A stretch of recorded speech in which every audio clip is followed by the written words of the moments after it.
Welcome. I know I'm a little late. Thank you for joining me. This is my another live.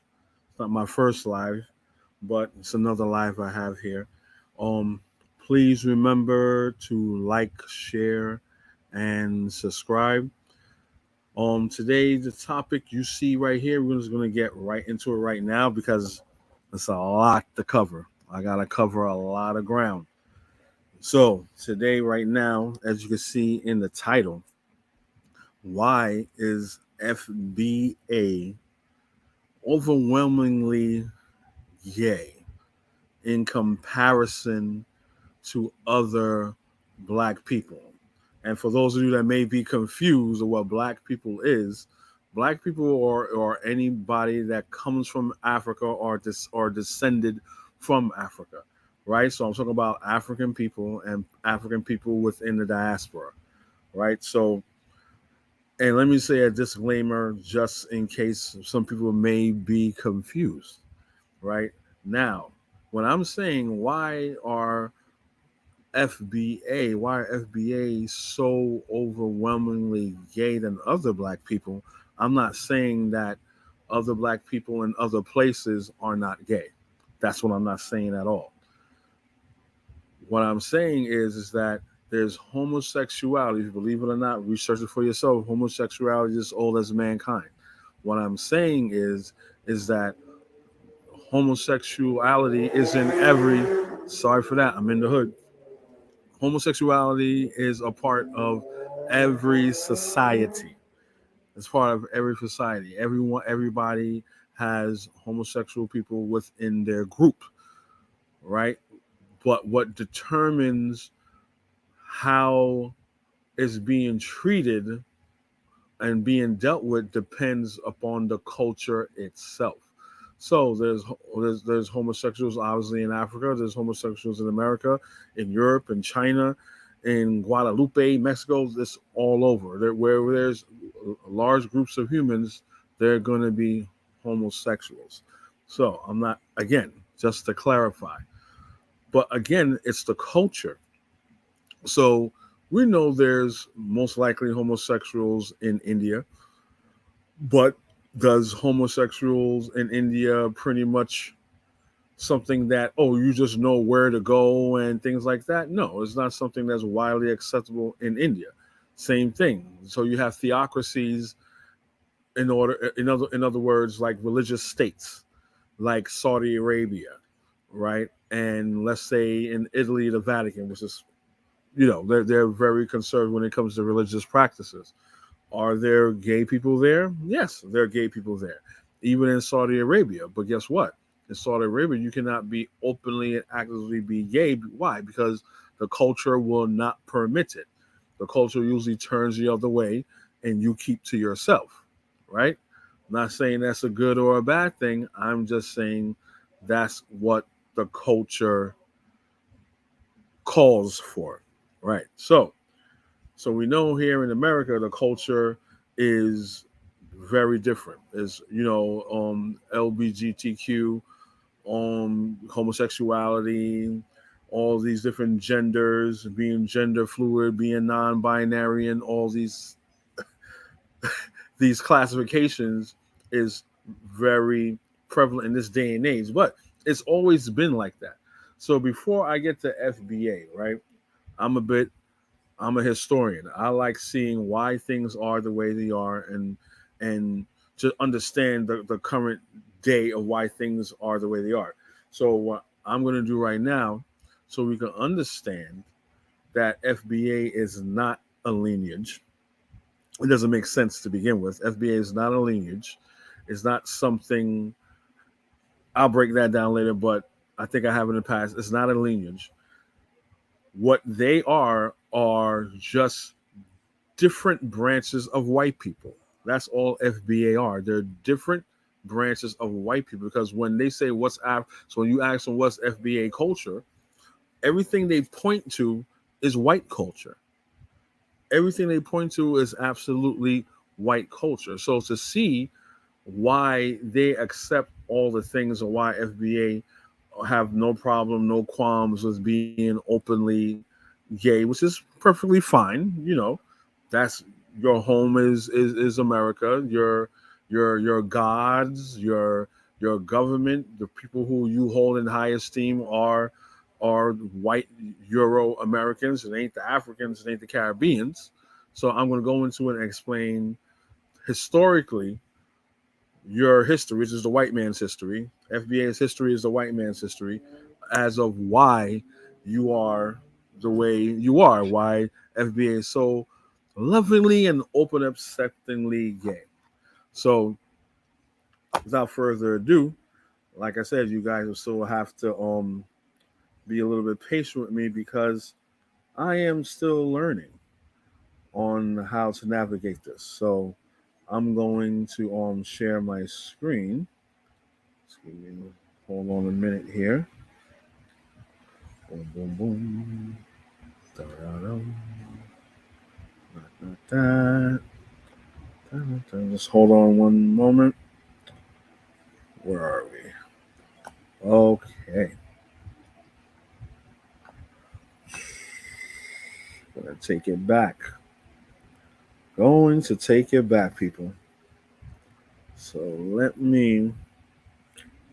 Oh, I am over here. Okay. We're gonna share it right now. And we're here. So we're gonna let the Europeans tell it themselves. So I'm calling fair use on this. Calling fair use. This is for educational purposes only. Again, calling fair use. Gender identity, gender fluidity. Gender is on everyone's lips right now. We've seen some profound changes, like the legalization of gay marriage in many countries and a more open approach to sexuality. And we're grappling as a society with the idea that gender is not purely biological. But is this really so new? We could learn a lot from the poet Sappho, who lived in the 6th century BC on the Greek island of Lesbos. It's because of her that we use the word lesbian, which originally just meant someone from Lesbos. Sweet mother, I cannot weave. Slender Aphrodite has overcome me with longing for a girl. Her poetry made her famous in antiquity, but the ways in which she and her work have been treated show only too well what it is to be judged and labeled. If Sappho were alive now, would she identify as a lesbian woman? Would she celebrate the freedom of identity choice? What would she think? Well, that's a misnomer there. This on the island of Lesbos, that's where we would use lesbian. She wouldn't be judged because, as we'll get into it soon, Greek the Greeks were very free sexual. They were very free sexual beings. They did not turn up their nose at what we would consider this day and age alternative lifestyle, because to them it was commonplace for for homosexual activities, even bestiality, right? And I mean, I would like to show you guys things like that to show improve, but I don't want to get my channel banned. I think I'm gonna be going too far, so I'm really trying to keep it PG-13. So I just want to correct her, saying that she would not be looked down upon. But yes, in this day and age, what would she consider herself? Think of our debates about gender. Answering these questions is a challenge because much of Sappho's work is lost, but the little we have is remarkable. In her day, it made her one of the few women to be pictured on pottery, the ancient Greek equivalent of appearing on primetime TV. We can't know for sure whether she had sexual relationships with women, and if so, whether she was open about them. But in ancient Greece, it would have been no cause for scandal. Although men and women Like were I said, expected to marry, homosexual feelings and relationships were seen as normal. So all we have to go on is the poems themselves. Sex and sexuality is everywhere here.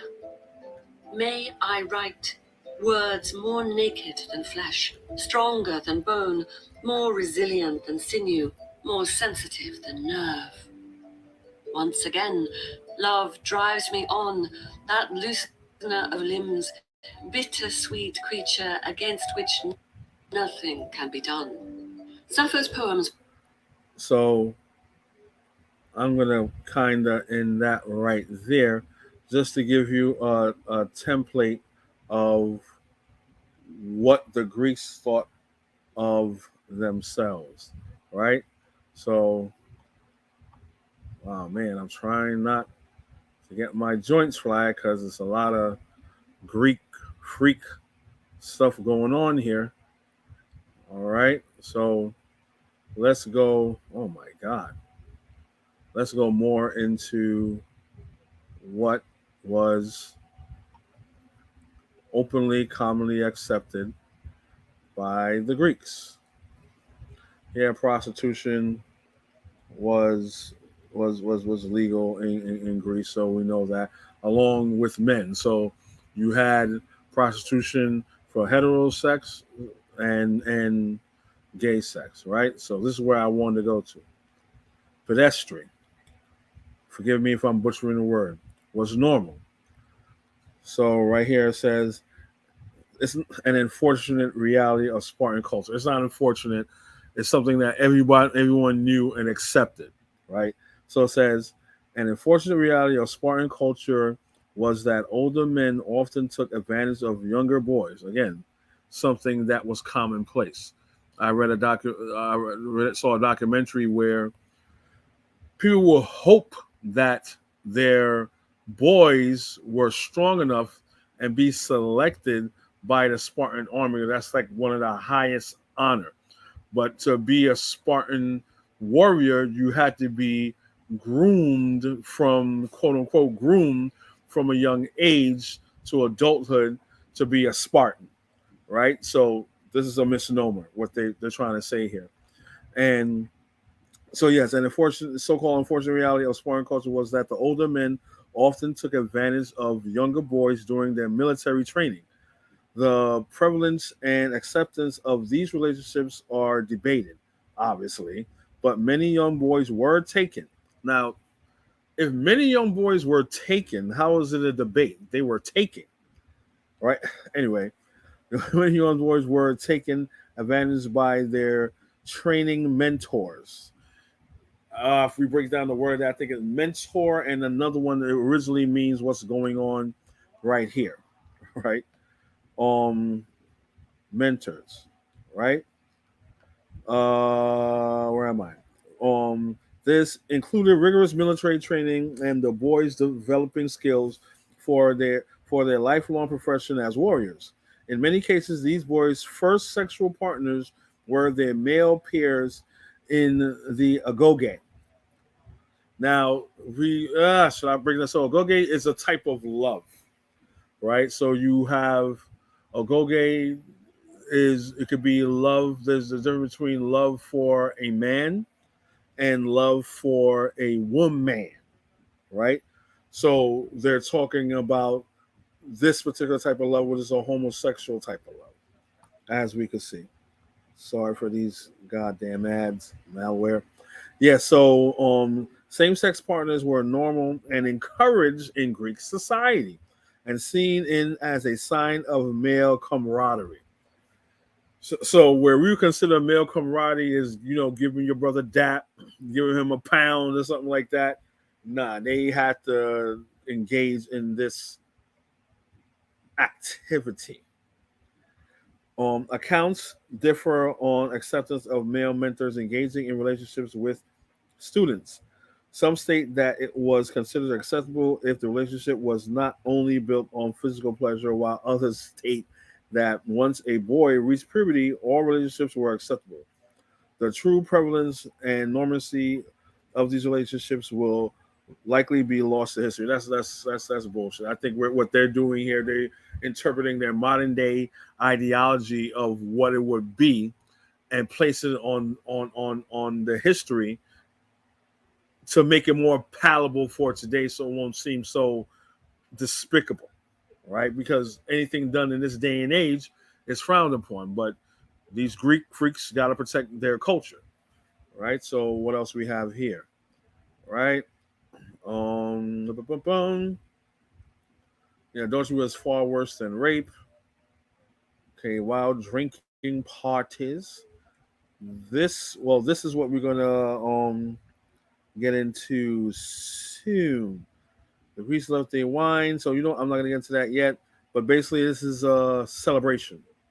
Just remember that this is a celebration that we have here, right? Number one, making your wife more masculine to appear attractive. Hmm. Okay. Let's see what this is about. As previously mentioned, Spartan boys frequently had their first relationship with other boys in the Goge. Therefore, it is only natural for a Spartan man to force his new bride to shave her head and appear more masculine before having sex with her to appear more like the previous partner. So again, they're being hypocrites. They didn't know what was happening to the boys. They didn't know what's happening here. Everyone knew for generations because everyone knew what the correlation is. They knew what the correlation is. It's like if people say, "Okay, I don't know why this guy, my husband, all of a sudden wants me to look like a man." Like, what the hell?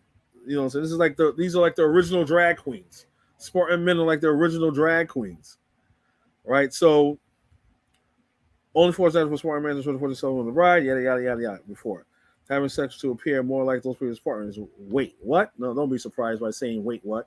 Yes, you heard that correctly. Spartan women would wear men's clothing and have their heads on their wedding days in order for their husbands to transition from same-sex to heterosexual relationships. The hell? The transformation of a woman to resemble a man was often undertaken by the bridesmaid or servant, a far cry from the modern wedding day makeover. So maybe you FBAs need to start doing that because your white master has been doing this. So you guys can start going up on that, right? Men would then be forced to sneak into their wife's home in order to consummate the marriage. This was thought to increase sexual desire between the husband and wife. The bride would be laid in bed with a man's cloak and sandals in the dark. He, he, her spouse, her new spouse would then sneak into her room during the night and capture her. With the other items on the list, kidnapping your wife, dressed in drag out her parents' house, really doesn't sound too bad. So this is like a sadistic rape homoerotica. This is homo violent homoerotica that they have here. But again, if this is happening from birth, you could kind of understand why this is happening. Because they were groomed to be like that, so now they're adults that think like that. But in my opinion, the people think like, no, they were always like this. No, some gay people grew up like that, but if you're forced men to do this psychologically, boys to do this psychologically, they're gonna grow up to be men to do this, thinking that, well, no, this is completely normal when it's not completely normal. I don't know if anyone could hear me. I don't know if I've been talking all this time and no one can hear me. So anyone could hear me, just put a one in the chat if you can. Again, if you can hear me, put a one in the chat if you could hear me. So going right back to what I was talking about. Right, so you have that. So we set the tone for that.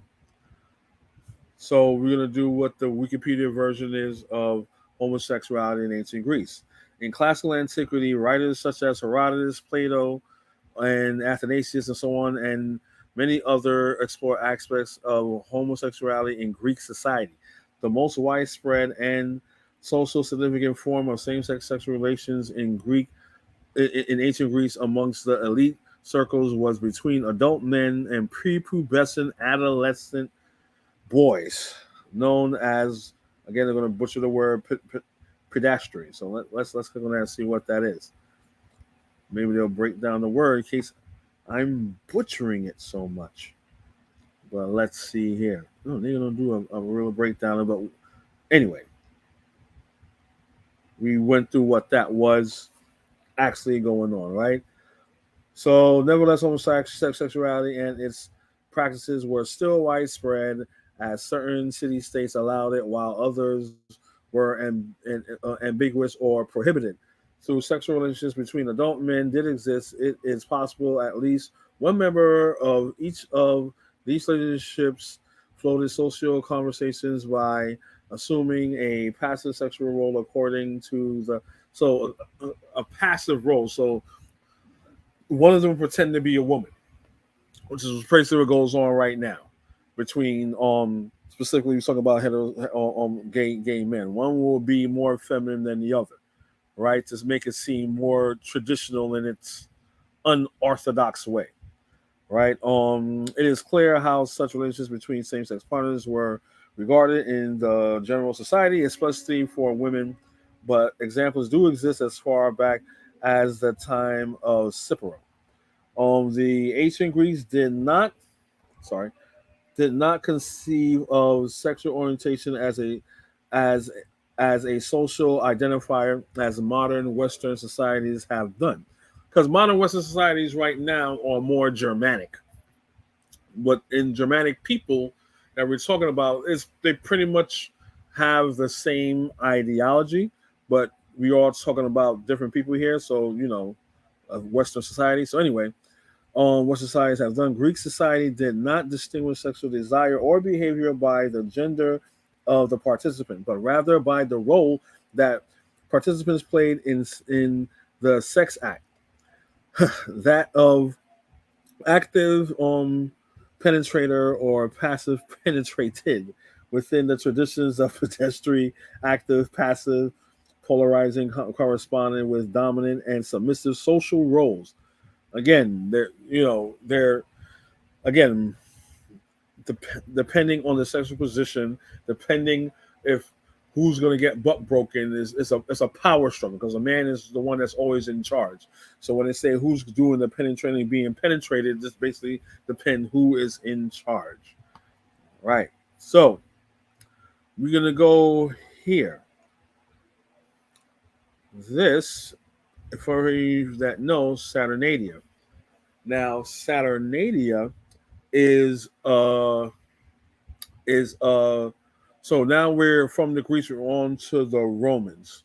So if you ever heard the term of Greco-Roman, the reason why is that because the Romans took like 90% of all of Greek ideology, mythology, customs, so on and so forth. So they had pretty much the same gods, but they just called the gods by a different name, but those gods will have the same attributes and their customs are the same. So Saturnalia, as you see here, is a festival in ancient Rome. Now, let me see here. I had to cut down on time. I'm just gonna paraphrase this because basically what it is in Saturnalia, we're gonna do this.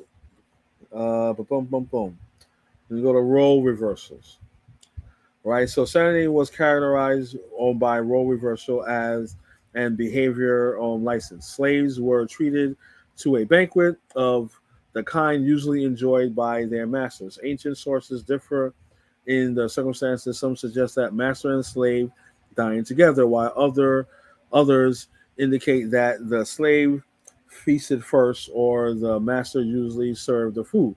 The practice might have been varied over time. Saturnalia license also permitted slaves to disrespect their masters without the threat of punishment.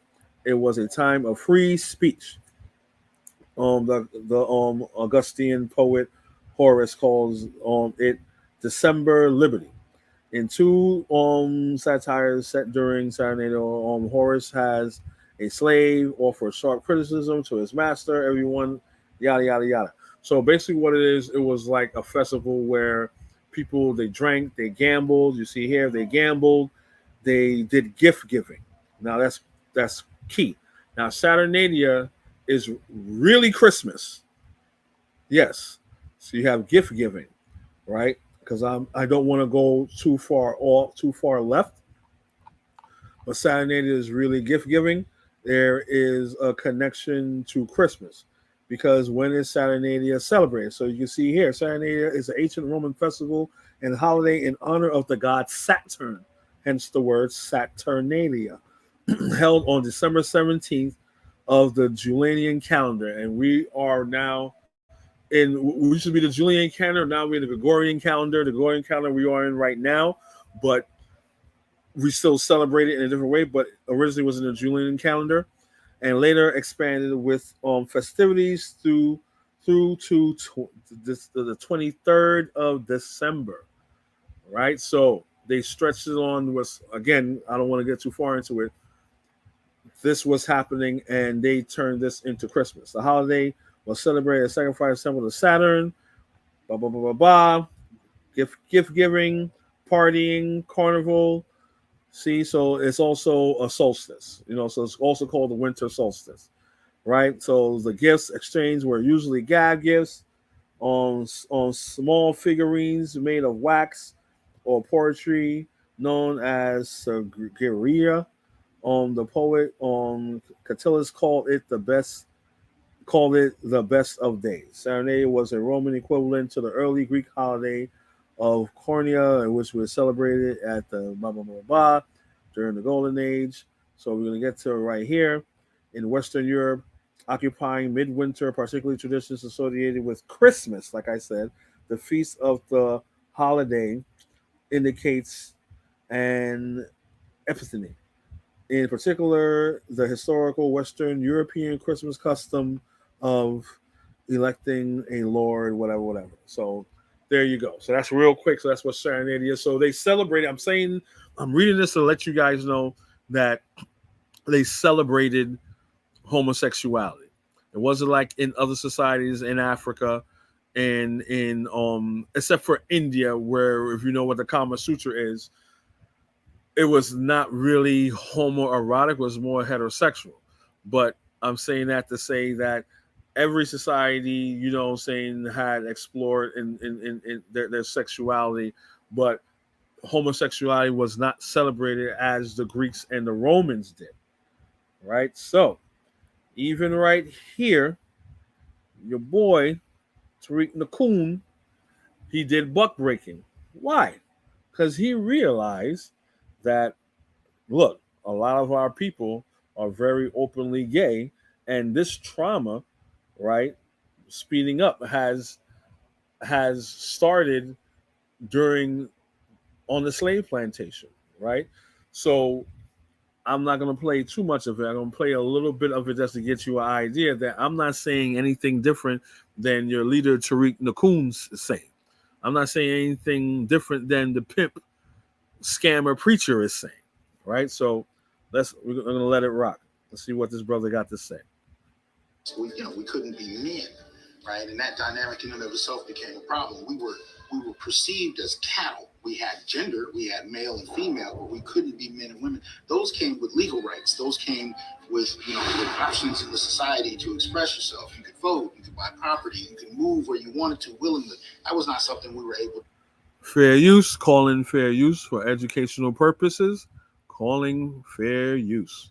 Do. So this removal of man and woman, this removal of the categories of gender, dehumanized us by letter of law.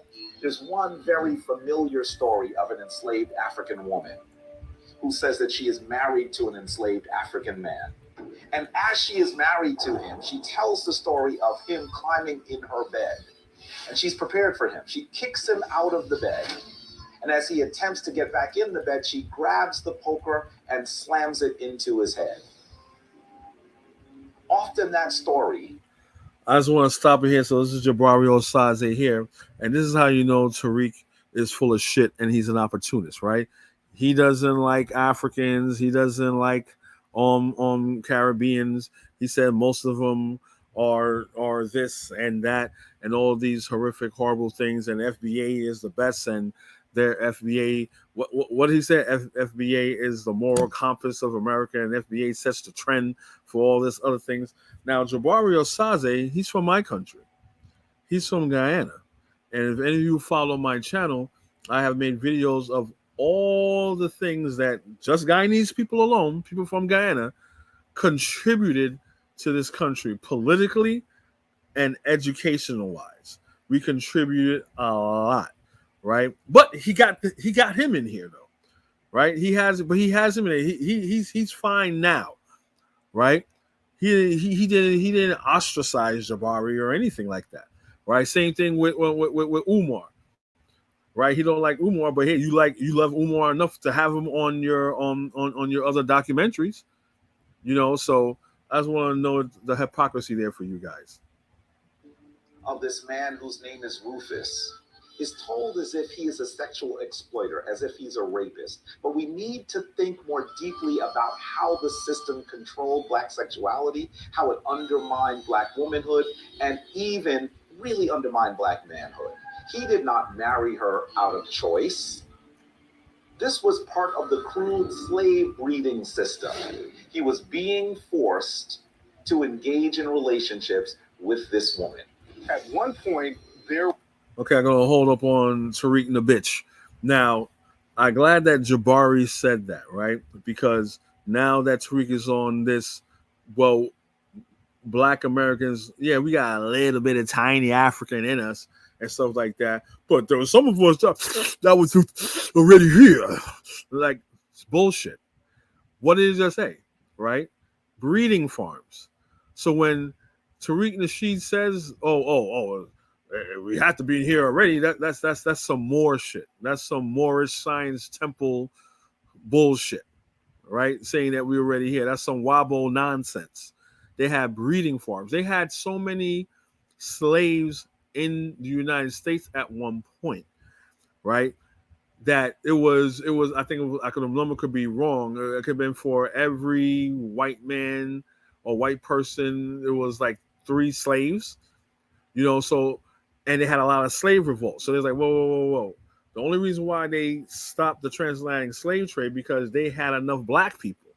So even when they say, well, you know what, only 3% of the slaves that came from Africa went to America, it was enough to have white people shaking in their boots to say that, you know what, we have to stop the import of Africans. We got enough, right? We got enough. And to the point where, okay, we can't get new ones. We get slaves from the Caribbean, right? But that's a long haul. But hey, we got some right here. Let's do some breeding farms. So you got the slave breeding farms. That was something that was basically commonplace. No different than if you got a prize horse, right? And you want to breed that horse, right? Oh, how we get all these horses? We only had like 4. We only had 2 pairs of horses, and then like 200 years, almost sudden you got all these horses. How did that happen? It's absolutely moronic. You had breeding farms. There were documents where the U.S. government took audio recordings during the 1930s and the 1940s of Black people who were former slaves. And a lot of them recalled during slavery, they were degendered to a certain degree, meaning that their individual sexuality was not recognized. The Black boys and girls were all treated interchangeably. And a lot of the Black males, when they were children, they said that they had to wear dresses. They would put everybody in dresses. And that was a way to degender and to dehumanize a group of people. If you don't look at them as a gender or what their gender is, and you just make them interchangeable, you can dehumanize them to a certain degree. And that was a very common thing during slavery, the degendering of Black people. From what I've read, like the workloads were the same. Like we had. So you see it right there. That's what's going on, right? That's what's going on. You heard it from the cult leader's mouth. So I'm glad he said that, because right here, this could be a source is where he got it from right here. So basically what the title says is, Black Perspective, Men Without Pants, Masculinity and the Enslaved. So basically he told you what it was, and which is, yes, a form of buck breaking, because they saw us as animals. So when you have a buck could be a very strong male animal. It could be a deer, it could be a bull or whatever, but you want to break that buck, domesticate that buck, which is basically what, get that taste of freedom, integrity, and self-respect out of you, right? Take that African out of you, and we're gonna give you this thing called being a nigga, and you're gonna be a nigga now, or AKA FBA, and you're gonna accept these certain ideologies, that African ideology of what you're thinking of that you have a right to live, you have to have a right to be African. No, no, no. You're going to follow the white man's custom. You're going to talk his language. You're going to follow his religion. That's what you're going to do right now. So all that is a form of buck breaking. So when you got these FBAs looking down on other people, they're looking down on other people, and what are they lifting up? They're lifting up their American status. They are lifting up their niggardry. They are lifting up the fact that they are buck broken. You're not like me. Why am I not like you? You're not like me because I'm here, and I was like pretty much like Mexican labor, like a tool for the white man to build this great nation we know today as America. That's what they're proud of.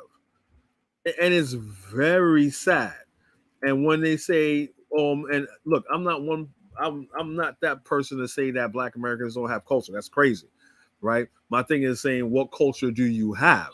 Black Americans and people of the Caribbean and the rest of the diaspora have culture. We still have African cultures as well as the slave master's culture. Our problem is that we uphold the slave master culture and ideology more than our own. That's where the problem is. That's where the problem is, right? So let's move on. I hope you guys are able to hear me. That's cool. All right. So I'm going to continue anyway. All right. My bad. Let me get this right. Okay, cool. Moving on. Any of you remember? I'm showing my age here. Any of you remember the Little Rascals? We're moving further in time. So now, from slavery to Reconstruction to the early 1900s. Anyone knew the Little Rascals know buckwheat. So the question here is, especially when I was a little kid, I was just looking at Little Rascals. I'm like, is that a boy? It sounds like a boy, but why is he whatever dressed like a girl? I'm like, oh, it is a boy. And as I said, I'm young. I'm watching Little Rascals on TV. I'm like, yo, that's messed up that they got the black kid looking all crazy, and the white kids just be looking normal. They're all well groomed. Their clothes fit. There's other pictures of Buckwheat. His clothes don't fit. He's wearing big shoes and all these other things. I'm like, yo, this is like racist, yo. You know what I'm saying? Like, why they gotta show the black kid like that? You know what I'm saying? So another thing about these failed bitch ass Americans, aka FBA, once you're in America, because when where we're from, black people are not demonized, right? So in the Caribbean and in Africa, where we control our own media, we have our own newspapers, we have everything, we control everything. We don't see dehumanizing images of black people at all, right? And if we do, it's not in comparison with a white person. So it won't be like a white person, the image of a white person or a white person there. He's all nice, well groomed, intelligent, and you got a stupid black person right there next to him. We don't have that dynamic there, right? But when you come to America, you're like, yo, what the hell is going on here, right? And as a kid, this is what I'm looking at. I mean, Little Rascals was funny, but I knew something as a kid, like something ain't right here. This is kind of crazy. Again, he's a boy. But what did we just learn about, guys? Please remember to like, share, and subscribe. But what did we learn about with the whole Greco-Roman culture and how they view homosexuality, right? From a pleasure standpoint, it's just basically for pleasure. It's fluid and all these other things. But as we've seen, it's been weaponized by the Germanic people who enslaved us, will be the Ingles, the Celts, the Irish, the Scots, and so on and so forth, the Dutch. They weaponized it against us to dehumanize us, to take our humanity away. So here we are in the 20th century, they're still doing it after slavery. If you want a space on here, this is what you're going to look like. And these are children.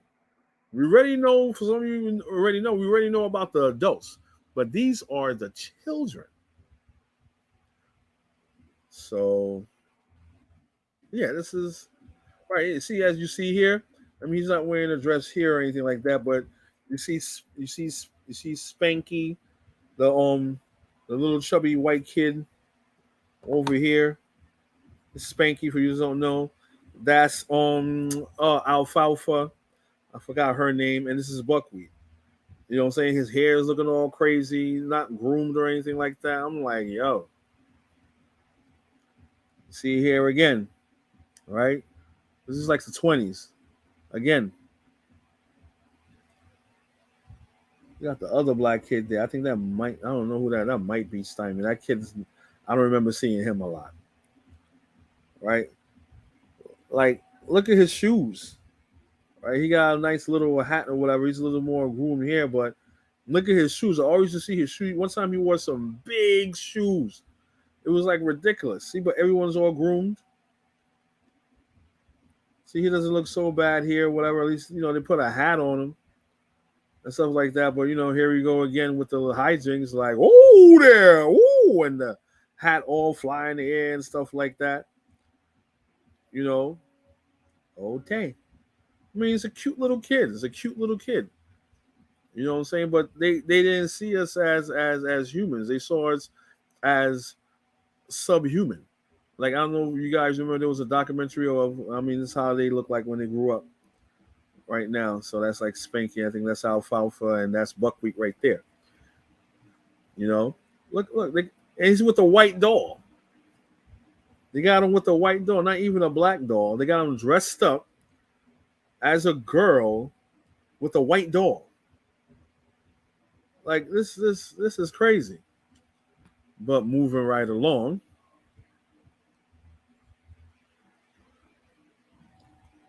I'm going to show. So this is another one that's like Buckwheat.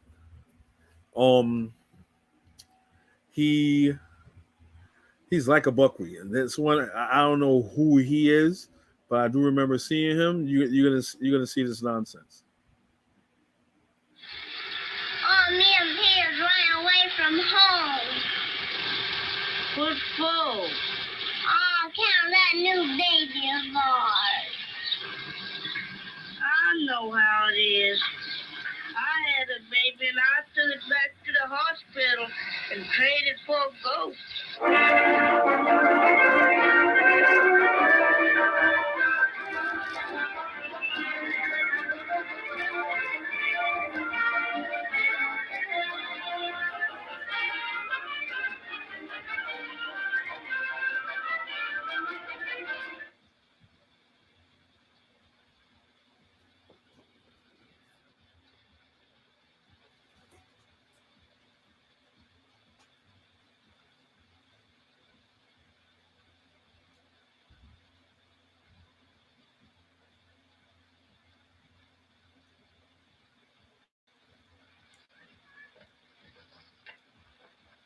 What's the matter, Jackie? You're looking all gloomy.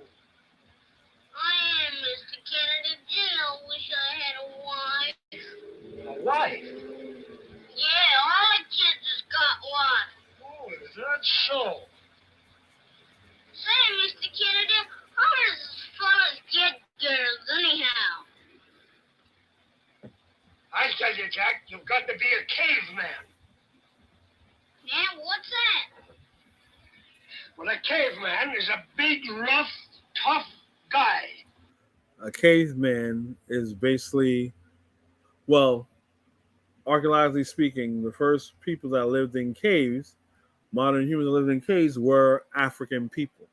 But what he's talking about, much later in history, when black people moved out of the caves for thousands of years ago, He's talking about his ancestors, with what are Neanderthals. So they know that. So we all know that white people are the only people on Earth that have a significant amount of Neanderthal DNA, which is AKA caveman, which is a hominid or something like a human, but not human.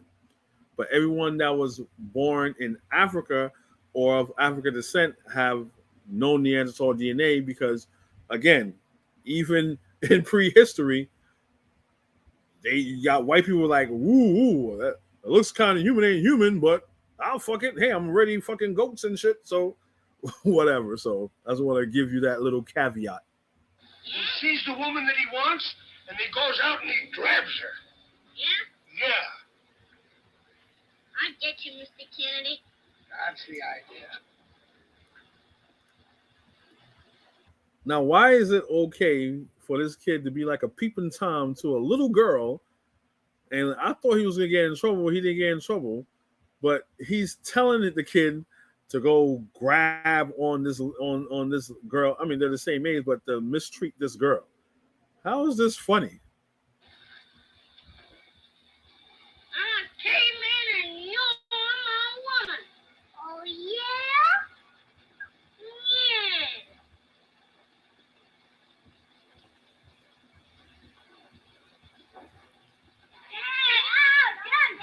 Yeah. Now that's funny.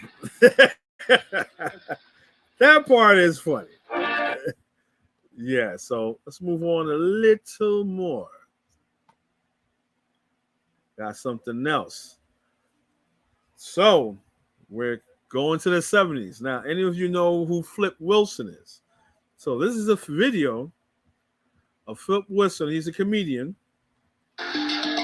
right?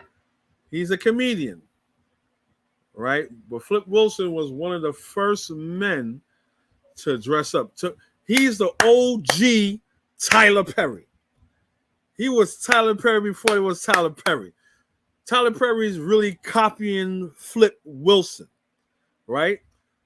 But so you got Flip Wilson and Harry Belafonte. Now, Harry Belafonte is Jamaican. So there was, so Harry Belafonte, he's a musician.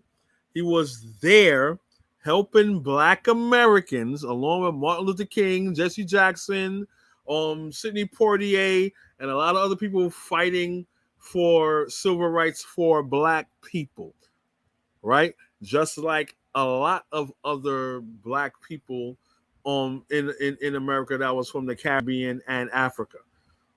So-called FBA did not do it themselves.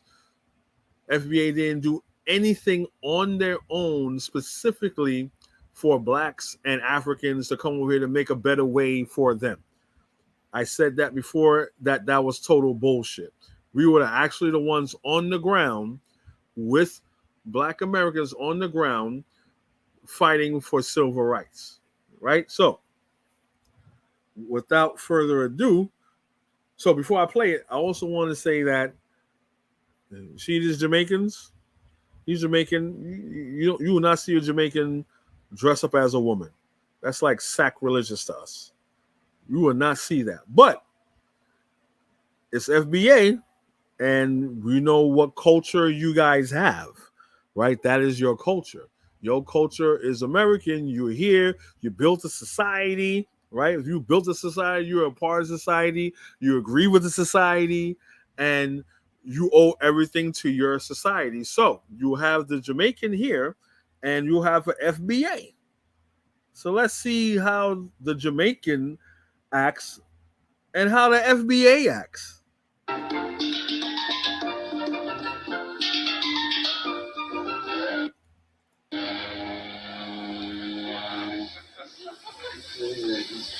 Doc, Doc, Doc. The tourist ship is coming now. I can't see you lying around like you, Doc. Come on now. You can't lie around like that. Come on, Doc. Surgery? Yeah, all right. That's all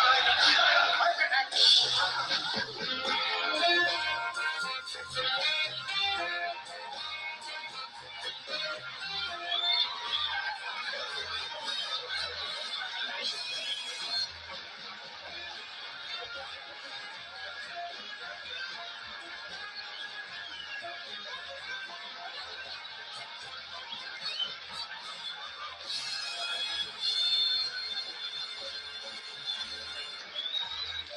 got some cash and I know I'm clean. Watch out, Trinidad. Here's your deed. Souvenirs, legend jewelry. Honey, I don't want any of that tourist junk. I'm looking for the local color. The local color? You got it. Daylight come and we want to go home. He said that. Daylight come and we want to go home. Well, at least she sent you home singing, didn't she? If all night and I drink a rum, stack banana till the morning come. Woo. Say, big boy, you know, bananas ain't the only thing around here that look well stacked to me. No homo. So we got that. So Flip Wilson, look him up. Very successful, right? Very successful, right? It's FBA. Harry Belafonte ain't doing that, but you know, he does this bit more than once. Right here, he even did it with the champ. She's sure looking good. I'm married. Is she here with you? She's home to children, but I'm married. Oh, well, can't win them all. Win some, lose some. You know, you look a lot like Killer. You got that big husky. The Killer used to be a fighter, too. Yeah, they called him Sweet Cherry because he was always swinging low. Gay, no homo. So, you know, this is like a ongoing thing. This has been happening since the 60s and the 70s. So the book breaking continued, right? It's continued all the way from slavery to the modern day and age, right? And black people, you know, they tolerate it a little bit, you know, all fun and games. It's not really all just fun and games. They know and understand the pathology of what's going on here, right? But let's continue. Yes, Richard Pryor. Now, I didn't know Richard Pryor dressed up as a woman or in drag. This tripped me out. Now, I knew Richard Pryor was I think, yeah, he's bi. You know, he's bi. You know what I'm saying? He's bisexual. I know that. But to see him like in a dress, I'm like, whoa. This is crazy. And I stumbled on this by accident. Because I wouldn't even think that's a thing. Like, that would, like, you're not gonna get any results on that, but this popped up. I'm like, what the hell? They got Richard too? I'm like, damn. But like I said, he was bisexual, so hey, maybe he was going through a little phase there or whatever, because that was like nuts to me. That was nuts to me. You know what I'm saying? So they even got Richard. So let's see what else we have. We're gonna keep it pushing. We're gonna keep it going.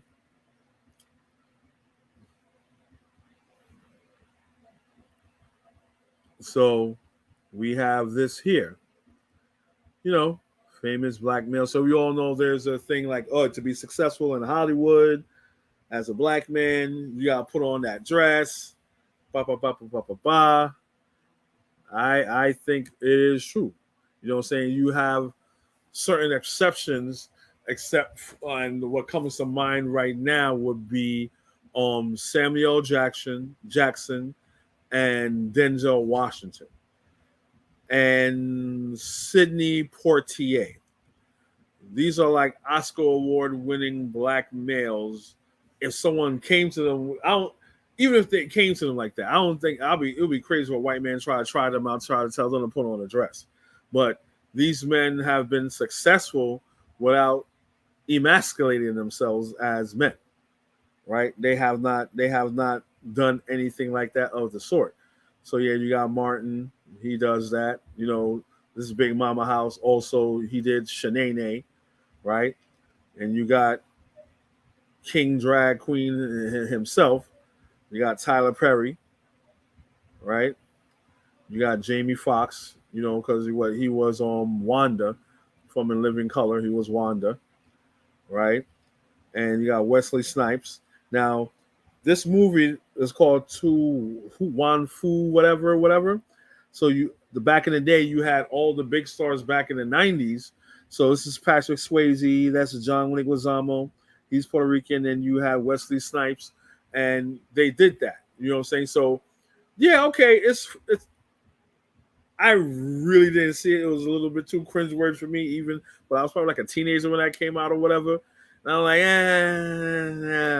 okay, no, I can't do it, right? But people will use this movie as an excuse of saying, well, no, it's not this doing that to black men. There's white men that dress up as women and blah, blah, blah, blah. And they always use this movie. So I was like, okay, besides this movie, when has not Wesley Snipes, this is the only time Wesley Snipes dressed up as a woman, but when has another time have Patrick Swayze dressed up as a woman or other people, other white men dress up as women? There's no white man on here that made his career, no heterosexual white man that made his career as dressing up as a woman or during his career pretend to be a woman or play a part as a woman, right? So that's something that always eggs me when people say that when they bring up this movie.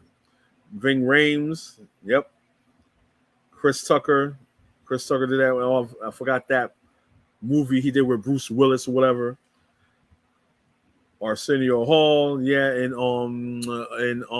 Coming to America, where he dressed up as a woman like he was trying to get with Eddie Murphy. Miguel A. Nunez Jr., yeah, he played Joanna Man. Yeah, Joanna Man. He was Joanna Man, right? Kenan Thompson, no big surprise there. Saturday Night Live, or probably when he was a kid too. Tracy Morgan, of course. These are all FBAs, right? Sean and Marlon Wayans, yeah, they played that movie White Girls.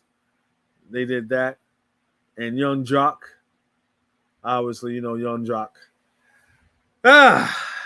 Right. So we got that, right? So it's even imperviating into modern day. This is not dying down.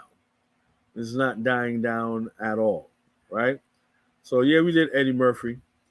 So Eddie Murphy did it, Nutty Professor. Again with Jamie Foxx.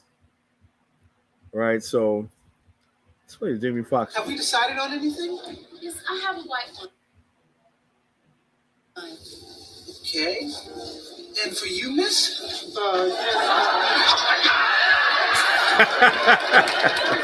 Can I get a beer? Can I have a beer?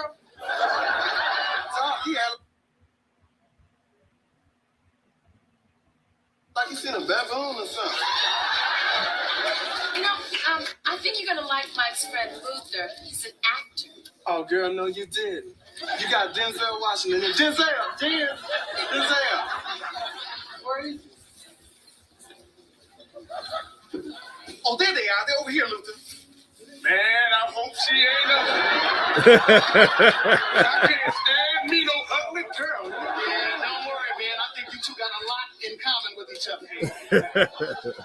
Luther, I want you to meet Judy. Judy, this is Luther, and this is Wanda. Oh, damn, what the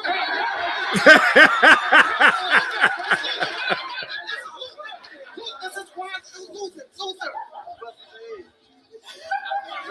I got to go. I have to go. Girl, I got a reputation. I have a reputation to uphold. Now, do I look like I'd be attracted to somebody like that? Yeah, she is fine. That's a bad man, Luther,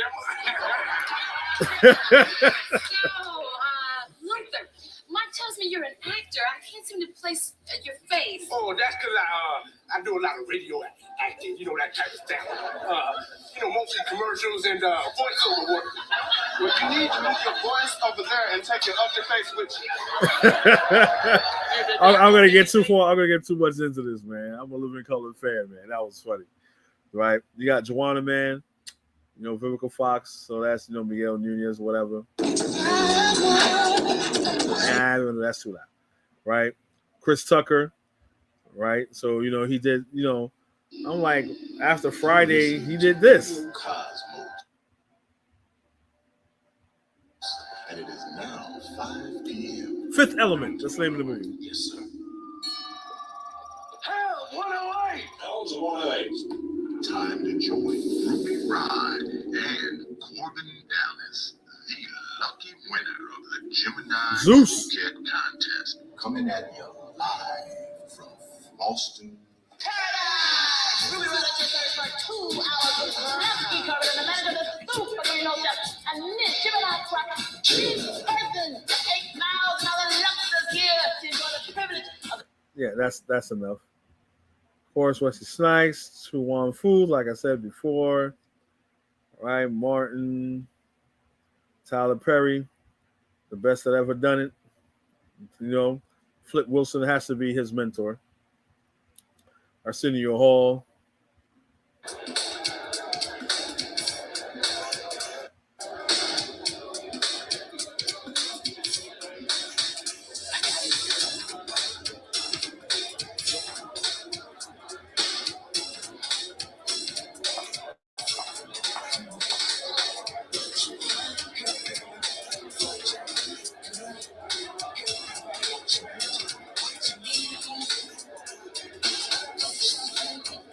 I've got a secret. I worship the devil. I like her. She worships the devil. I like her. See, that's the problem. I can't find a man that can satisfy me. Now, some guys go an hour and a half, that's it. But man's got to put in overtime for me to get off. I'm not interested in a man unless he drives a BMW.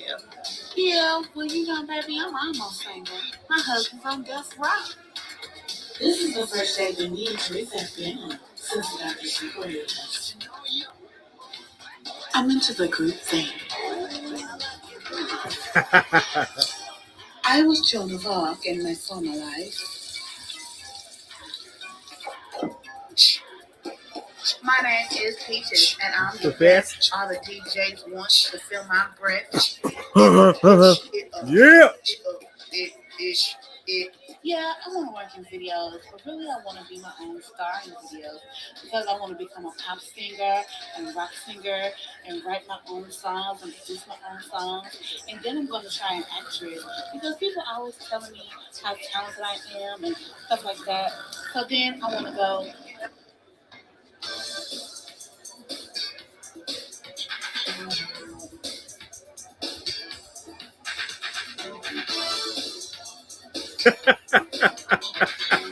I hope you don't mind me to lower this down. I'm watching all this lying and tearing and your friends too. This is crazy. So yeah, that was funny, man. That was funny. But moving on. You got Kevin Hart. And you got More Living Color.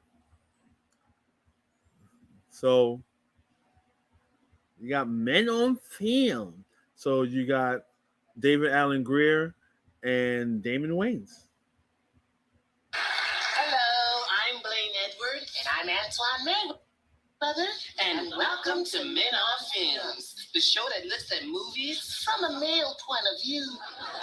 Tonight's show is sponsored by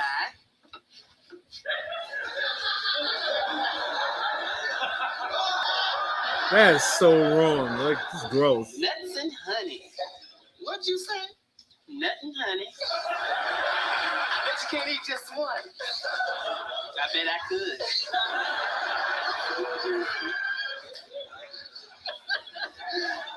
Tonight we'll be wrapping up the summer films. First up is the box office smash Total Recall. Yes, this is the movie where muscle-bound Arnold Schwarzenegger goes searching his past. Just a hint, Arnold, try looking in the closet. Next we have Betsy's Wedding. Hated it. Yeah, so they did this bit more than 3 times, so it was very, very popular. All right, so this nonsense here. So black people like ugh,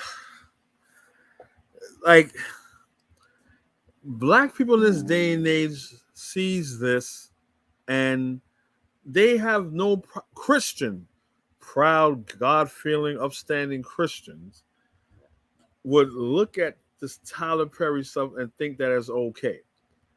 Now, these are people like our parents or our grandparents' age thinking that this is appropriate. Like, look, I love comedy, you know what I'm saying? But this is too much, right? Now, I don't care. I don't want to care. Well, he does other things. No, this is his come up. Yeah, he got other movies and things like that where he's not dressed up as Medea. But I remember when Tyler Perry grew up, he was doing that, the Black Theater, the Beacon Theater. He was doing it in local theaters before he blew up. So this was his claim to fame, doing this. So this was his bread and butter for years, right? My only problem with this, like, look how many of these things are, the movies he got. Like this is way too much. You know what I'm saying? And it's emasculating. That's the only time when now we just saw all the things that black men had to go through and what black people had to do as far as like black men being emasculated. Okay, fun is fun, but no, this is now his bread and butter, right? And it's just sad. So I don't know if I'm gonna probably, let's see here. Let's see. I'm gonna stop sharing now. So I don't know if I'm gonna take a breather just to recap.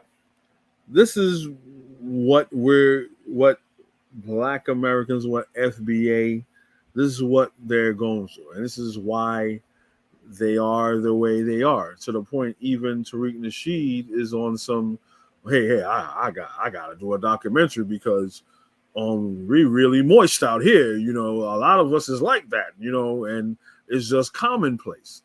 Now, I understand why he will make a documentary based upon that, but at the same time, you can't be too critical because you're not African. You definitely ain't those disgusting Caribbeans, right? You FBA. You've been here. You're a foundational Black American.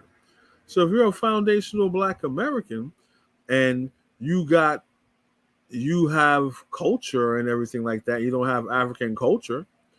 You guys don't even come up with the Wabo culture. You don't have Native American culture at all, right?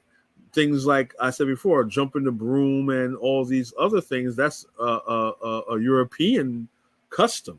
So you have a white custom. So you can't really beat up on your own wannabe white people. Phenotypically, customarily, you're white. You can't beat up on them too much because you're going to be going against your culture, which is FBA culture, right? So let me show you some more that I have right here. So I'm going to share. Da-da, da-da. Okay. Share my screen. All right. And we have, we did that. This. All right. So now that we did that, right? Well, and I said earlier, oh, Africans are, or there's gay Africans too. Yes, there's Africans that are gay. Yeah. right? But what did I say? The cultural society. Society determines what is being accepted and what is not accepted, right? We have norms in our society. Unfortunately, we got killers in our society. We we have other things in our society that we like or is not mainstream and things like that. And each society handles it differently. So Africans, so you put in Africans against LBGTQ or whatever, right? You have that, and you have Africa's LGBTQ communities need more protection and support, right? You have that LGBTQ in Africa, so 6% facts, yada yada yada. Why is Africa a dangerous place for the LGBT community, right? LGBT community rights in Africa, blah blah blah blah. It's even to the point where Obama, your boy Obama, right, was trying to push LBGTQ in Kenya. Now I'm going to try to find that video because that video that had me cracking up, and a lot of Africans didn't know what was LBGTQ and what Obama wanted to push his Western Greco-Roman style of homosexuality in Africa. But so let's do it right here. So you can see the videos here, right? You know, all these videos here in South Africa, really a beacon of LGBTQ rights. You'd probably be better off in South Africa because you got a lot of white people there. So they'll probably be more accepting of that. You got white people and may differ among the coloreds. And it's probably the indigenous Africans is probably not going to play that, right? I say in Ghana, see overwhelming threats against LGBTQ people. That's in Ghana, so that's West Africa, right? And you say choosing love over hate. What is it like being a lesbian in Kenya? When again, I'm not saying homosexual people are not capable of love or incapable of love, but no one. This is not about love because hey, look, I love my uncle, I love my boy, my best friend. I love him, but that doesn't mean I want to have sex with him. So it's not about love. It's about sexual acts. It has nothing to do with love, right? So yeah, so this is it right here. So supporters or opponents face facts over. Yeah, so there's an opposition in Africa against LGBTQ people. Now, to me personally speaking, they go overboard because some of them want them to be killed, and like no person should be killed over. Look, I as a heterosexual man, I don't get it, especially how a man can look at another man in a sexual manner. I don't get it. It's a turn off to me, but that's me as a heterosexual man. Now, I'm not going to be policing another man's dick either way, heterosexual or not. But that's y'all. Y'all go over there. Y'all do what you want to do. But those people should not be killed or villainized for what two consenting adults are doing. I'm totally against them being killed or punished in a severe manner, even like jail time, right? Like, I mean, how that works? You can put them in jail time. That's like a club med for like homosexual men. So I don't know how that. Oh, I just showed them. I put them together, confined forever. But anyway, right? So another thing here. So you have this article right here that I mentioned before. If you follow my channel, right? So in Jamaica and Caribbean people, we don't play that either. We don't play that either, but to a lesser extent than our African brothers. Protests in Jamaica against U.S. Embassy. Why? Because the U.S. Embassy want to put an LBGTQ flag. That's totally disrespectful to Jamaicans because we're that like what?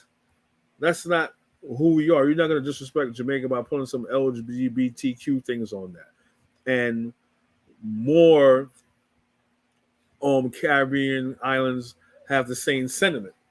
They're not going to tolerate that. And Tariq Nakoon lied saying that, yeah, even though he put documentaries out, and there was a time where he said that buck breaking used to happen in Jamaica. That's why, and in the Barbados, that's why they don't play that gay stuff here. But then again, he had a podcast saying, well, yeah, that's Jamaica got some act right because after they show us protesting and stuff like that, y'all not protesting against LBGTQ people. So what are you talking about?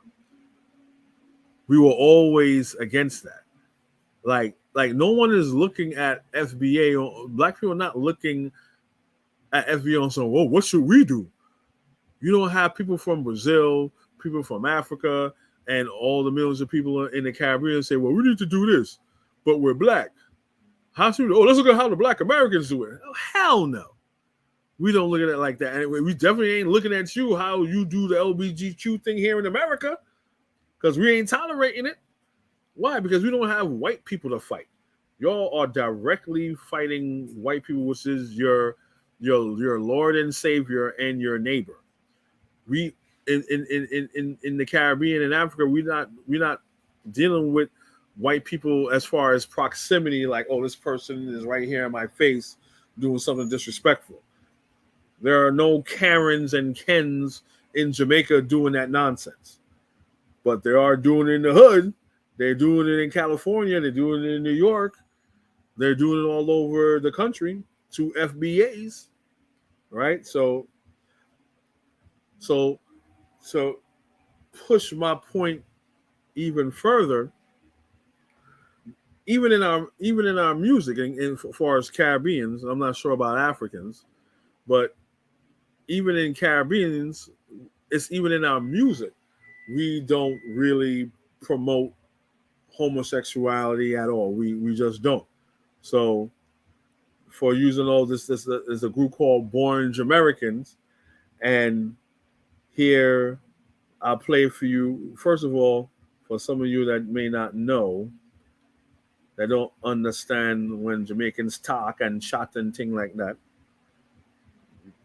I'm gonna play you guys. Just look at the lyrics first, right? So I'm gonna go to it. I'm gonna go to it first, and I'm gonna play it because I like the song. All right. So a chichiman is basically a homosexual, a man that's a homosexual, right? So from them, I drink in a chichiman bar, a gay bar, blaze a fire, make we done them. We don't want to deal with them. They want to deal with them, right? So we gonna say, so they're Jamericans, so they're gonna use the N word, right? I'm gonna do a video about that too. So they're Jamericans, so they were raised up in America, but they got a Jamaican culture. So certain things they're gonna use a part of the vernacular because they were born in America, right? So you see them when we see. So say you don't go there, you don't mess with them, freak them, and carry all off dirty act, right? So you know what the dirty act is, right? Thug niggas, wannabes, enough of them I lick it back, it them bring up to we hold them enough, a cop shot, rise up, every Caliugo or rat-a-tat-tat and all that. All right, so that's what it is that song is basically about. So I'm gonna play it to see if you probably hear the song, or maybe you think I butchered the song. So here we go. Yeah.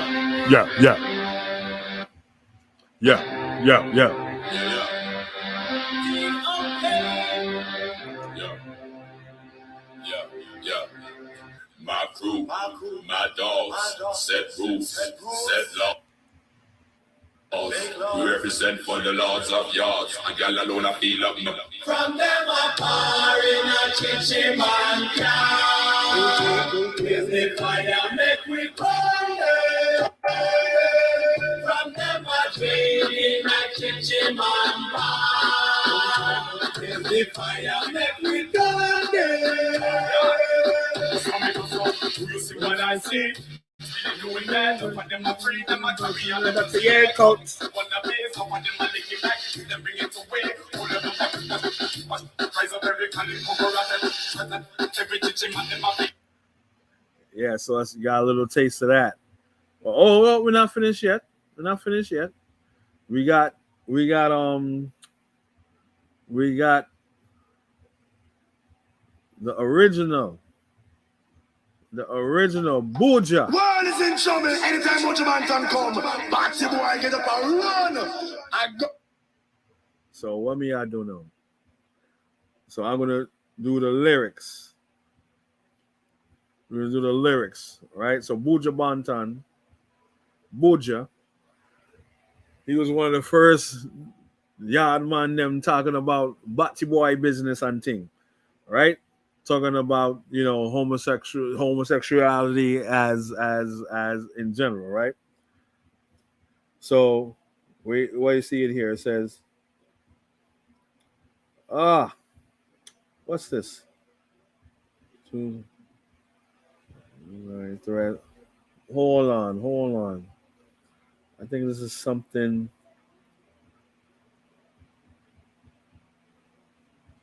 Hold on, I'm sorry. This is not the one. What kind of nonsense they did here? Hold on, people. Hold on. Let me get this right. All right, good. They did some fuckery thing. They mash up the man lyrics. All right. So what am I gonna say? The man say what? They say world is in trouble anytime Buja Banton come. Batsy boy get up and run. A gunshot me a headset. All right, good. So you know what a Batsy boy is. You know, Batsy boy should be self-explanatory, right? So verse 1. Two man hitch up and a hug up and a lay down in a bed. Hug up one another and a feel up leg. Send for the Matty or the Uzi instead. Shot them now, come make shot them dead. Right? Look, I'm not trying to condone, like I said before. I don't condone anyone being killed or dying over their sexual preference. I'm just reading this to you to see what the custom is. The custom, what is allowed. I'm not saying there aren't no gay people in Jamaica. There are gay people everywhere. But what is the custom? What does the custom allow? Right? So it says, don't want Jackie giving Paul instead. Them don't want sweatness between the leg. Get bend up back way, accept the peg. We all know what the peg means, right? We know what the peg is a metaphor, right? Right? So, and if it really hot, she still not go flat, right? And that's the chorus, and then for the women. So what is he saying? Women is the greatest thing God ever put on the land, right? Would you love them? You love them from the head to the foot bottom. But some man turn wrong when them get where they get that from, right? Peter is not for Janet. Peter is for John. Suzette is not for Paul. Suzette is for Anne. Where the bumbleclot they get that from, right? So just reading that to you so you can see what the man's sentiment is. And me, I'll play it still. Yes, so we got that. But we got one more. Vibes Cartel. He's a Jamaican Michael Jackson because I'm on a bleach out. He I use cake soap. So yes, Vibes Cartel bleach himself out and stuff like that. And he called himself the Jamaican Michael Jackson. You gotta copy FBA. So yeah, we did copy that from you. FBA, yes. Right. So this one got the lyrics to it. Another one that don't promote it. They don't promote that. And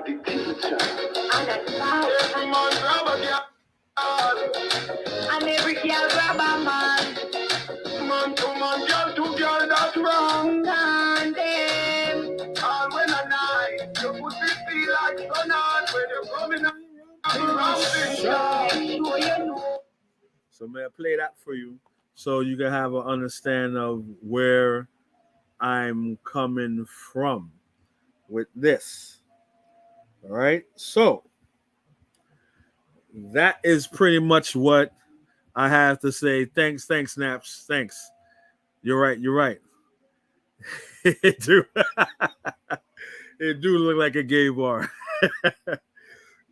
But I made this video only to show you, because I'm tired of being on the defense. I'm being on the defense because it's like he was saying, FBA, Tariq Nasheed, say a lot of stuff, so you're always on the defense. And I do not want to attack FBA to give them fuel. Like, see, they hate us after we've been making fun of Africans and Caribbeans for like the past 4 years, right? That don't mean nothing but, they're attacking us. See, they've been hate us, which is nonsense, right? So now I'm on the offensive, not on the defensive. So FBA, as gay as gay as they are, that's why they're overwhelmingly gay, because their culture is European American culture, which is nothing but an offset of Greco-Roman culture.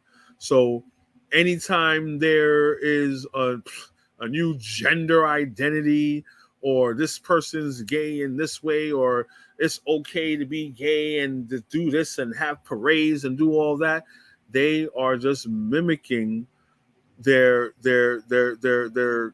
slave masters' customs, all the way back from Rome and Greece, right? So the whole thing with Saturnalia, right? They used to do that in Saturnalia, right? So when you got the gay parade and in San Francisco, you got one here in New York, they're like all over right now. Now, again, I'm not saying those people should not be proud of their choice. I don't have to agree with someone that they're proud of. Like, hey, look, I use this all the time. I don't like tomatoes, like raw tomatoes, just like raw tomatoes. I don't like tomatoes in my on my burger.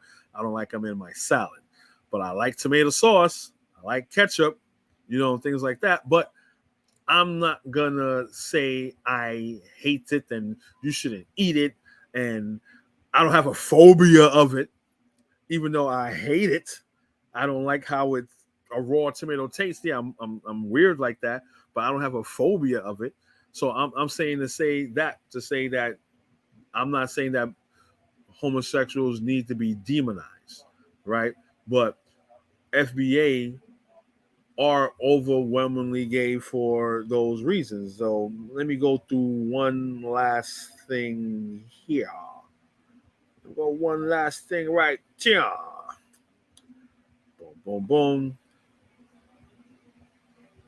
Da, da, da, da, da. So you have celebrities also. So this has permeated, through celebrities, right? And FBA don't talk out against it. They go like, oh, okay. Well, God bless his heart. And y'all keep it moving. Y'all just basically keep it moving. You know what I'm saying? So you guys are accustomed to buck breaking within your society, within your custom. Buck breaking is just commonplace for Black Americans, right?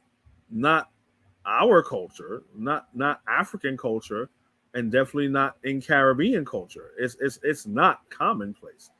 You know what I'm saying? It's something that's looked down upon, right? So you have Billy Porter here. He's now Cinderella. That's just wonderful. Look, we're all inclusive now. We got Billy. He's Black, so and he's gay, and we accept him. I wonder why. We accept him. He's one of our own, right? So you got Billy Porter, and you got a lot of you got some Black people that's like thinking like, okay, but I can't say nothing. But then you have a very large significance saying you better not say nothing. So what? You leave that him, it, whatever pronoun he wants to be considered at this hour, you leave alone, right? You guys got nothing to say about that. Because why? It's your culture. That's okay. You got Andre 3000. I like Outkast. I like Andre. You know what I'm saying? But this is total fuckery. Like, how is this cool? This is hip hop. We're going from Tupac to Big Daddy Kane to this. Like, come on. And what are y'all don't say nothing. It's okay. Don't say nothing. You leave that man alone. You're not gonna get a Guyanese or Jamaican doing that though, because we don't play that. Because we're not a part of a Eurocentric ideology and custom like you guys are. But y'all say we want to be white. We want to get with the white man here and all this other stuff. Why? We're not gonna take your spot. Look, you see right here, y'all got the number one spot. We don't want that. You even got The Rock wearing a dress. The Rock is wearing a dress. Well, you know, he half black. So I'm kind of half mad.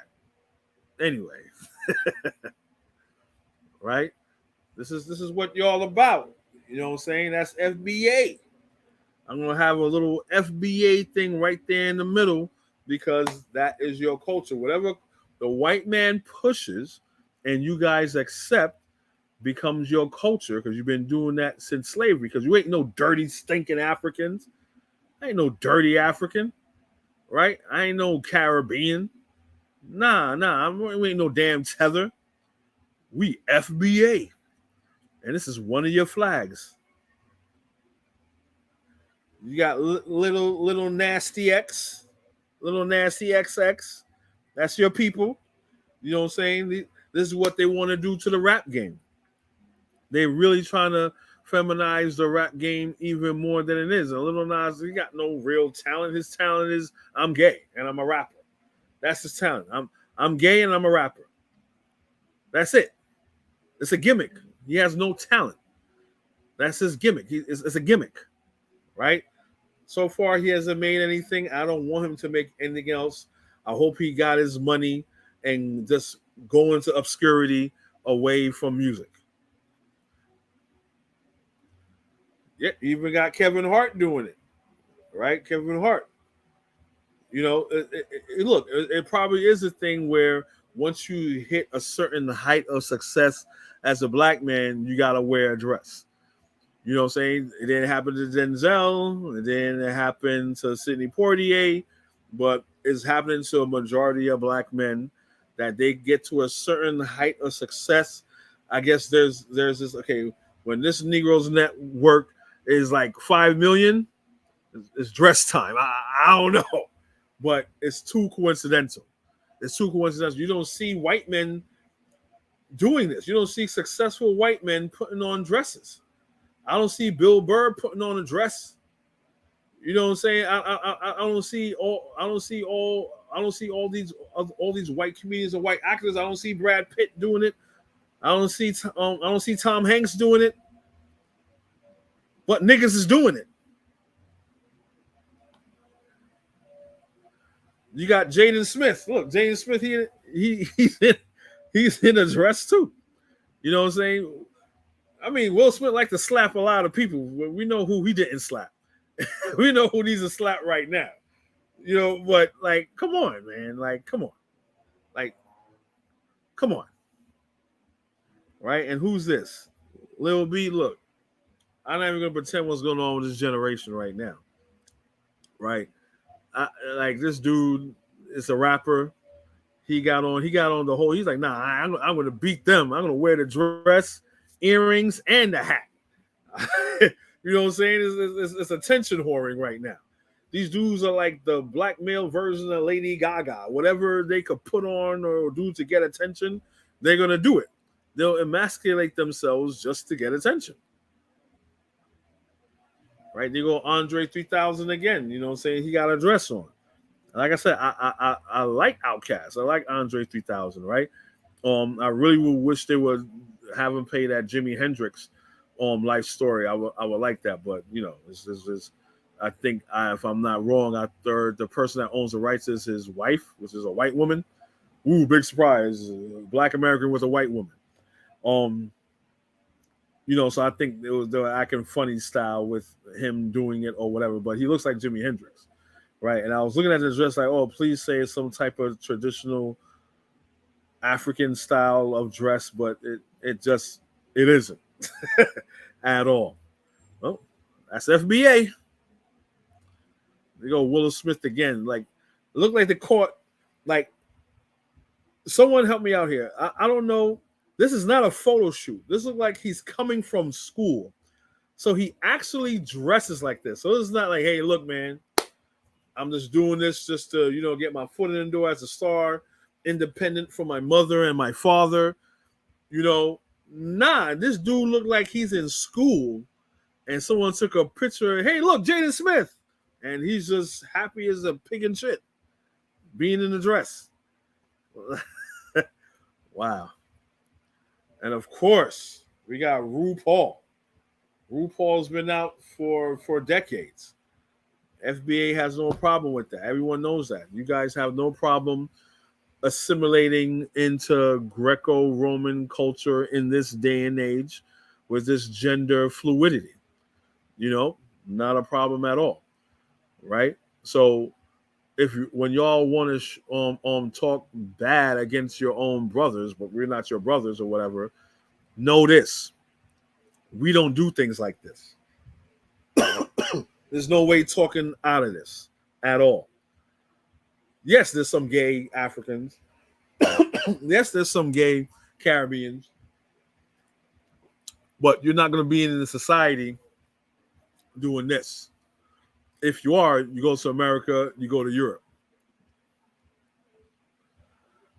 Billy Porter again. Again, these men are in the limelight because just like the Little Rascals, just like Flip Wilson, Tyler Perry, white people will accept you if you emasculate yourself as a man. Sorry, get some water. Talking a lot, not drinking water. They will accept you as long as you're able to emasculate yourself as a man. Young Thug, right? Young Thug. Like the lyrics and everything they have, and like, I know it's all a money thing, right? It's like, hey, look, what artist got a gay rapper out? Okay, let's put Young Thug out. But to do that within hip hop, I'd rather he come out on a rock and roll label or something like that, rapping. But the fact that black people are doing this and condoning this, you're assimilating to a culture that's really not supposed to be yours. But hey, look, he's a little Southern Belle, right? He's a little Southern Belle. He's back on the plantation. He's happy for Master the Buck Breaker. That's all I can see. I can say right now. So that's pretty much it. I hope that's the point that I was trying to make here as of why is FBA overwhelmingly gay? And these are the reasons I think why they are extremely overwhelmingly gay. Because of slavery, right? They had to accept certain things and certain roles, and them disregarding their Africanness. They don't want to be African, right? They're saying they're not African. They're saying they're not Caribbean.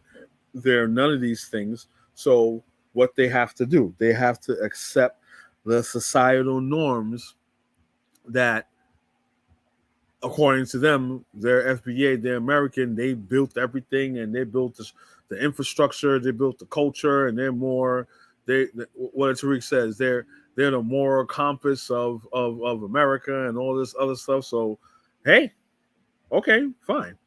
But guess what? In the Caribbean and Africa, we got more warriors. Our people don't do this because we're warriors. Because these aren't the guys that are going to fight the fight. They're not going to fight that good fight. They're not. going to fight that good fight. So I'm gonna say we could hold our head up way better than you guys. I could say we could hold our head up. We're stronger, better fighters than you guys. We don't let the dominant society and foreign societies dominate us like how they dominate you. Hence the word buck breaking. Right? So it seems like I'm gonna end it here. If anybody wants to come in, they could come in, but I think I'm just gonna end it here. It's been a long stream. Thank you all for watching. Please remember to like, share, and subscribe, and to share the video. And as always, give me your opinion. I'm gonna do more lives like this. I know I was a little late. I'm not sure if everyone got the notification for the live. I think that could also be the situation. I still got to work this out. I probably got it backwards or something like that, but I'm going to have to work all that out. But yeah, I'm going to do more lives, and definitely I'm going to have a co-host here. We got a lot of topics we want to cover as far as psychology, history, it's a lot of things. It's a lot of things. I got a list of things, but I wanted to do a video like this concerning this for a very long time. I'm glad I got it out. So remember, please to like, share, subscribe, and please do let me know what do you think about it. Or did I overdo it? Was I on point? Was I stretching the truth, or just stretching it in general? Please let me know. All right, remember, like, share, subscribe. Peace. Thanks for joining me, and I'll see you guys soon. Bye.